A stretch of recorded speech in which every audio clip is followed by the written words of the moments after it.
If you want to set up app lock on POCO M8, first of all you have to open the settings, scroll all the way down and go for the applications, and you have to go for app lock. Right now, if you are opening this for the first time, then you have to actually create a password and go through the first steps, but in my case I already did it. And here how we can actually change the app lock methods. So by clicking on the settings in the right upper corner, we can actually change that option, the lock settings. I can recommend you to pick this one when device is locked or after exiting application. There we go. And additionally, you can use the fingerprint or face unlock into your app lock.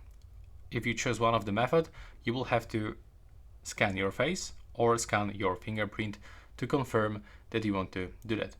Below we can also change the password type, and that's pretty much it. So that's how we can actually set up app lock, and here on the list you can lock every applications by clicking on its switcher.